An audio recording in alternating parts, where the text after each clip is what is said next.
안녕하세요. 반갑습니다. 이국영 강사입니다. 뒷배경이 좀 바뀌었죠? 여기는 연구실입니다. 자, 워크북 1분 컷 강의 다음 회차부터 볼 수 있도록 할 건데요. 이 제도적 보장은 한 문제밖에 없지만 그 정당 제도가 문제가 좀 많아요. 그래서 두 번에 나눠서 할 수 있도록 하겠습니다. 89번에 1번을 한번 보죠. 자, 제도적 보장은 주관적 권리인 기본권과는 달리 객관적 법규범이라는 점에서 기본권과 구별이 됩니다. 그렇지만 제도적 보장을 굳이 헌법에 규정해 놓은 이유는 뭐냐면은 권력자들이 권력을 잡으면 마음대로 바꾸지 못하도록 하기 위한 거예요.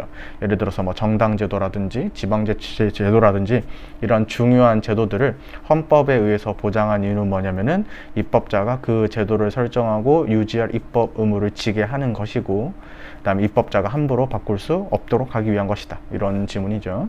그래서 틀린 지문이다. 2번, 기본권이 입법권, 집행권, 사법권을 구속하는 법규범입니다. 즉 국가기관이 이것을 따라줘야 되죠.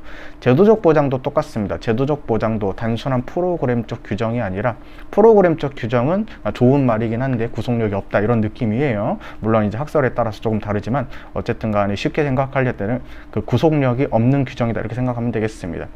프로그램적 규정에 불과한 게 아닙니다. 그래서 우리가 재판규범으로서도 역할을 충분히 할 수 있죠. 그래서 재판규범으로서의 기능을 하지 못한다. 이 부분도 틀렸습니다. 제도적 보장도 우리 국가기관을 구속한다. 3번이 맞는 지문 같은데요. 방송의 자유가 주관적 성격도 있고 그 다음에 객관적 성격도 있다. 이렇게 여러분들 읽으시면 되겠습니다. 기본권 같은 경우에는 주관적 성격과 객관적 성격이 모두 있다. 4번 전래 어떤 가족제도인데 이것은 아마 호주제를 말하는 것 같아요. 호주제 같은 경우가 헌법 제36조 1항이 요구하는 양성평등에 반한다고 할지라도 제9조의 전통 문화와 규범 조화적으로 해석해서 헌법적 정당성이 인정될 수 있다. 틀렸죠, 여러분들. 양성평등의 헌법 현실에 반한 경우에는 규범 조화적으로 해석할 필요도 없고, 그 다음에 헌법적 정당성이 인정되지 않으니까 호주제 같은 경우에는 헌법에 위반이 됐다 이렇게 표현이 됐죠. 그래서 답은 3번입니다. 네, 90번 1번 중요한 지문이죠. 정당 설립의 자유는 등록된 정당에게만 인정되는 기본권은 아닙니다. 그 정당이라는 것은 여러분들 이제 법인화가 될 수 없다 그랬어요. 그래서 그 법인격 없는 사단이라고 부르는데, 권리 능력 없는 사단인 경우라도 우리가 그 대표자의 정함이 있고 그 다음에 독립된 조직체로서 활동하면은 인정될 수가 있기 때문에 많이 나오는 지문으로서 틀린 지문입니다. 2번, 정당이 비례대표 국회의원 및 비례대표 지방의회 의원 선거에 후보자를 추천할 때는 후보자 중에 100분의 30이 아니라 비례대표인 경우에는 100분의 50이죠. 나머지는 맞을 거예요. 그 후보자 명부의 순위의 매 홀수에는 여성을 추천해야 된다. 이게 이제 지역구인 경우에는 좀 다르죠. 지역구인 경우에는 100분의 30이 적용이 되고, 그 다음에 여기는 추천하도록 한다 이렇게 했는데 여기는 노력해야 된다 이렇게 식으로 규정이 다르게 돼 있습니다. 그래서 2번 지문 틀렸고요. 3번, 정당이 그 소속 국회의원을 제명하기 위해서는 당원이 정하는 절차를 거친 후에 소속 국회의원 전원의 2분의 1 맞는 지문이죠. 전성을 거쳐야 된다. 4번도 많이 나오는 판례인데, 임기 만료에 의한 국회의원 선거에 참여해서 의석을 얻지 못하고 유효투표 총수의 100분의 2 이상을 득표하지 못한 정당은 최선을 다했죠. 최선을 다했는데도 불구하고 등록 취소하도록 하는 것은 헌법에 위배가 되는데, 키워드를 이제 너무 길게 그으면 좀 그러니까 잘 안 그으려고 했지만 이렇게 길게 그을 수가 있습니다. 오케이. 그래서 위험 키워드입니다. 그래서 틀린 지문이다. 다음 문제로 넘어가겠습니다. 91번. 헌법이 보장하는 정당의 자유는 국민이 개인적으로 갖는 기본권이기도 하고 단체로서의 정당이 가지는 기본권이기도 하다. 맞는 지문이고, 2번, 대한민국 국민이 아닌 정당은 당원이 갈 수 없다. 맞는 지문이고, 3번, 어떤 정당이 민주적 기본 질서를 부정하고 이를 적극적으로 공격하는 것으로 보인다 하더라도 일단 정당으로서 존재하는 한 오직 헌법재판소가 강제로 해산할 수 있다. 위헌성을 확인하고 해산의 필요성을 인정한 경우에만 정당 정치의 영역에서 배제가 된다. 맞는 지문이고, 그럼 4번이 틀릴 건데, 4번 판례는 좀 알아야 되는 판례예요. 당론과 다른 견해를 가진 소속 국회의원을 다른 상임위원회로 보냈다라는 판례가 있었죠. 그래서 이제 국회의원 같은 경우에는 원래 이제 무기속 위임, 그래서 다른 사람들의 눈치를 보지 않아도 되지만 정당의 눈치는 조금 볼 수밖에 없다 그랬어요.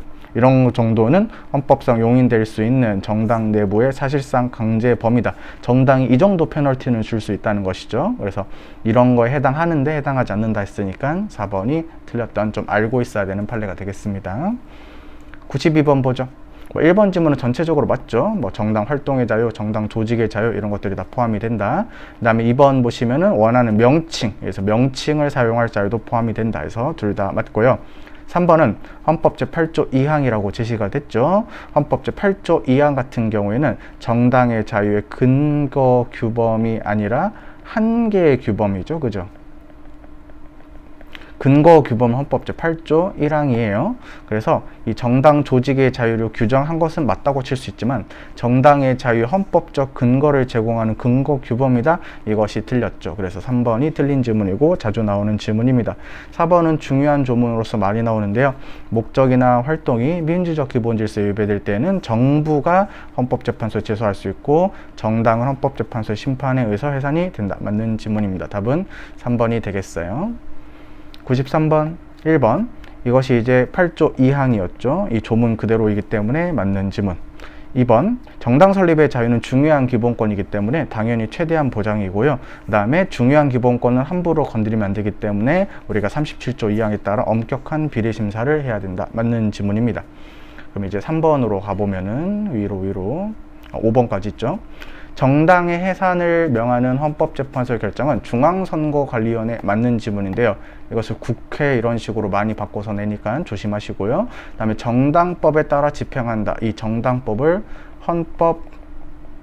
헌법재판소법 이런 식으로도 틀리게 내기 때문에 조금 주의해서 봐야 될 조문이 되겠습니다. 그래서 맞는 지문입니다. 아이고 큰일 날 뻔했네. 틀린 지문을 너무 생각하다 보니까.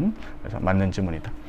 4번은 헌법 조문 그대로예요. 정당은 법률이 정하는 바에 있어서 국가의 보호를 받으며 국가는 법률이 정하는 바에 있어서 정당 운영에 필요한 자금을 보조할 수 있다. 맞는 지문이고 복수정당제는 헌법 제8조 1항에 있어서 바로 보장이 됩니다. 그래서 틀린 지문이 되겠다. 94번에 1번인데요. 요게 자꾸 법이 바뀌기 때문에 자꾸 자주 개정이 되기 때문에 확실히 요것만 보면 된다 그랬어요. 여러분들 공직선거에 참여를 안 하면 정당이 등록 취소가 되죠. 그러니까 상관이 있어요. 그 다음에 공직선거에 참여하지 않은 정당은 국고 보조금을 배분받지 못하냐에 대해서 이게 법이 자주 개정이 돼요. 배분받지 못한 적도 있었고 일부만 받은 적도 있었어요. 그래서 이 부분은 여러분들 신경 쓰지 않아야 된다고 말을 했다. 어차피 출제 포인트는 여기에 있었기 때문에 공직선거 참여 여부가 정당의 등록 취소와 상관이 있었다. 이게 중요한 것이 되겠습니다. 그래서 1번은 우리가 틀렸던 지문이고 2번 정당의 목적이나 활동이죠. 활동이 민주적 기본질서 위배될 때 헌법 제8조 4항을 물어보는 것이기 때문에 조문을 틀리게 냈다. 3번 정당 해산 심판은 국무회의 심의사항이다. 맞는 지문이고 답 자체는 좋았어요. 4번 어떤 정당이 위헌정당이라는 이유로 해산이 되면은 공직선거법이 정한 바에 따라 해당 정당에 소속된 모든 국회의원 의원직이 상실되냐 이건데, 자 이렇게 되고 여기까지는 맞아요. 근데 여러분들 이런 말이 기억이 나죠. 그 해당 정당에 소속된 모든 국회의원의 의원직이 상실이 되는 건 맞는데 그런 관련 규정이 있다 없다? 없습니다. 그래서 공직선거법이 정한 바에 따라 이렇게 하면 안 돼요. 왜냐하면 공직선거법이나 헌법에는 그런 규정이 없기 때문이다. 그래서 답은 3번이 되겠죠. 틀린 질문이다. 이번 회차에선 이걸 마지막으로 풀 거예요. 이걸 마지막으로 풀고 그 다음에 다음 회차에서 정당 제도를 마무리하겠습니다. 1번 헌법재판소의 정당해산 결정에 대했죠. 여러분들 우리는 단순하게 알 수 있어요. 재심을 허용한다 안 한다? 재심 허용한다. 근데 이제 이 지문은 쉽게 우리가 알 수 있었을 텐데요. 중간에 있는 건 중요하지 않고요. 헌법재판소의 정당해산 결정은 성질상 재심에 의한 불복이 허용될 수 없다. 이거 보고 그냥 틀렸다고 하면 돼요. 그 다음에 좀 더 복잡하게 나오는 문제가 뒷부분에 준비가 돼 있어요. 그래서 일단 정당해산 심판에 대해서는 우리가 필요한 경우에는 재심을 허용할 수 있다. 왜냐하면 이유도 중요하겠죠. 구체적 타당성 보다 법적 안정성이 더 크기 때문이다. 어떤 절차에서는 정당해산 심판 절차에서는. 그래서 1번 틀렸고요. 2번은 그냥 맞는 질문이고 조문 그 자체예요. 우리 발기인 같은 경우 200명, 100명이다. 3번 위헌 키워드를 잡긴 잡을 수 있어야 되는데 어려운 문제 중에 하나입니다. 왜냐하면 어떤 기본권을 침해하는지를 알아야 돼요. 경찰청장께서 퇴직 후 2년 동안 정당의 설립과 가입을 금지했죠. 여러분들 잘 보세요.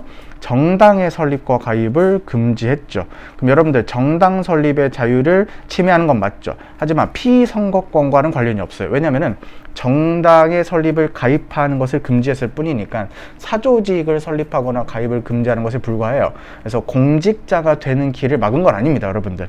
정당에 들어간다고 해서 무조건 공직자가 된다? 이건 아니에요. 그래서 피선거권이랑 상관이 없고, 그다음에 정당의 직책이 모두 돈을 버는 직책은 아니에요. 그래서 직업의 자유 부분도 틀렸는데, 이 문제가 어려운 부분은 뭐냐면은 이게 위헌 합헌을 물어보면은 뭐가 되는데, 맞는 지문이 될 수가 있는데 어떤 부분에 위배돼서 위헌인지를 물어보는 판례이기 때문에 조금 어려운 문제가 됐지만 7급 시험에서 이런 패턴이 나오는 것이고요. 경찰 시험에서는 이렇게까지는 출제가 되긴 어렵지만 그래도 각종 시험에서 중요하게 다뤄지는 판례들이 있다 그랬어요. 그런 판례들은 공부해 나가야 되고 이런 것들도 꼭 챙겨가지고 알아두시면 되겠습니다. 4번, 정당은 자기가 해산하고 싶으면 해산할 수 있어요.